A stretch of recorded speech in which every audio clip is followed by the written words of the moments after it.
Hey teachers, when you're teaching jump rope, do your kids ever look like this? Yikes. If so, this video is for you.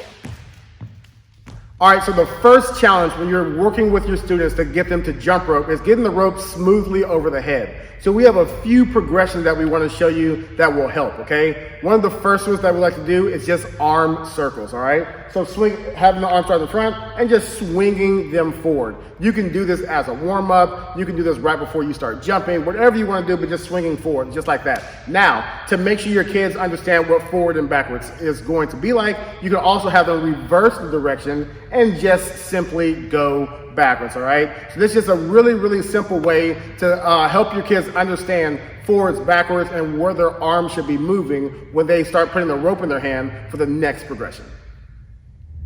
The next step is to add the rope to those arm circles. So kids pick up the rope and we'll have them get into ready position. That means that the rope is resting right behind their calves or even their heels, right? And you want to make sure that the tip of the handle here is pointed forward, so like you see Nick doing right there, all right? So this is ready position.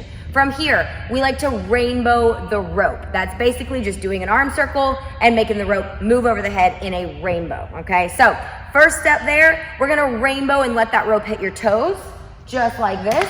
Then have your students look down, see, make sure their rope hit their toes, and then just step over that rope. So we'll do that one more time. We rainbow up and hit the toes, look at it, step on over. Perfect. Once they've done that a few times, then they're ready to start hopping over. So same thing, we will rainbow over the head, have it hit the toes.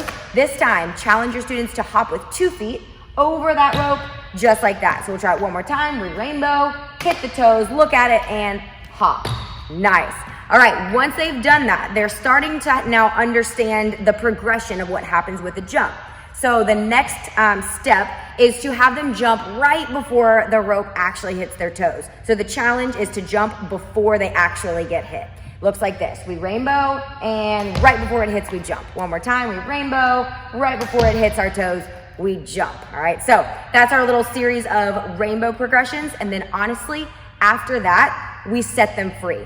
They understand it enough to go and explore different solutions, and honestly, it works 9 times out of 10. We'll have kids getting at least 1 to 2 jumps on their own after this progression. So those are some great progressions, and honestly, they work a lot. Most of your kids are gonna be jumping, they're gonna have a great time, and you're gonna have some successful jumps after you go through those progressions. But there will be a few that it's just not gonna work, and they're gonna need a little bit more coaching through it, right? Just a little bit, okay? So here's a few troubleshooting things that we like to do, and it really helps a lot of kids, and hopefully PE teachers, this will help you as well. So the first one that we like to do is actually bring the kids over to a wall. Now, when you get over to the wall, we wanna make sure that they are in the ready position, and they're gonna be about, I'll say 1.5 to 2 feet away. Now, what you want to do is give them a target, and now that big target is the wall. So they're going to bring the rope over, and they're going to swing, and they're just going to hit the wall. And then once they hit the wall, it's going to come down to their feet, and they're simply going to step over, okay? They'll do that again. They'll swing it over, they'll hit the wall, and then they'll step over. Once that becomes more natural for them, have them scoot back a little bit, okay? And then now it's going to skim the wall. So it's gonna go over, it's gonna skim the wall. Once again, they'll step, they'll do it again, they'll bring it over, they'll skim, and they'll step. And then now from that skimming position, we can go ahead and add that simple hop in there, okay? So it brings it over, it skims, and it hops. Cool, one more time, skim and hop. So that's a great troubleshooting technique to use. If you have walls, that's great. If you don't have a wall, okay, you can still use the same progression, just use a line on the ground, okay? So you can have the kids kind of align maybe a foot or so in front of them, swing over, try to hit the line, step over, and you go through that same progression. So regardless if you have a wall or not, you can give them a target, have them hit the target, and then from there, it should help them get the rope over and complete those jumps. All right, so the next problem that we'll troubleshoot are those kids that aggressively slam the rope on the ground, kind of like this. Yeah, just real aggressive about it.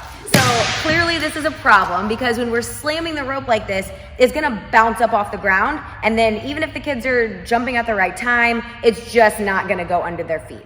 So a couple of things to do about that. Number one, we need to fix their posture. A good way to do that is to tell them to have a proud chest, right? And kind of demonstrate, what a proud chest looks like, and they tend to do a better job standing up straight. This helps. Also, tell them to have a soft rope on the ground, okay? So what do we mean by that? Instead of having a very loud, slammy type of rope, we want that rope to skim the ground nice and soft like this.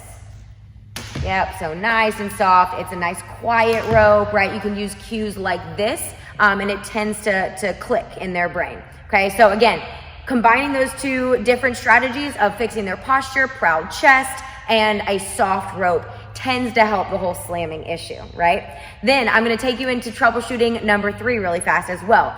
Sometimes we have a timing issue. So that looks something like this. Yep, he's just jumping. Ropes at the ceiling, and he is already jumping. So clearly this is not going to work because of the timing, right? A cue that tends to work pretty well with this is to tell the students to glue their feet to the ground, right? So they really like root themselves down and glue their feet to the ground, and then you take them back through that rainbow and remind them they cannot unglue their feet until the rope hits the ground in front, okay? So it would look something like this. Yep, perfect. So they're glued and they unglue right when that rope hits the ground, okay? So it kind of gives them that sequence or progression again in their head of rope, then unglue, rope, then jump. And then that tends to click pretty well. So troubleshooting tip number 4 is helping your kids get more than one jump in a row, okay? Sometimes they kind of look something like this when they're jumping, and it's just, they can get one, and that's really about it, okay? A lot of times what's going on is that their handles actually are pointing down. So they start off with their handles out because this is how they should start, right? And when they bring the rope over, when they go through, it's actually pointed down and they can't do anything after that. So we have to fix that problem in order for them to be able to get more than one jump. So a few ways to do that. First way is actually put both handles in one hand. All right, put it on one side and then have the other hand out to your side and just have them swing, right? You want to make some arm circles just like so, and you want to make sure that they understand how to kind of keep the rhythm going. Once you do it on one side, of course, have them switch and do it on the other side.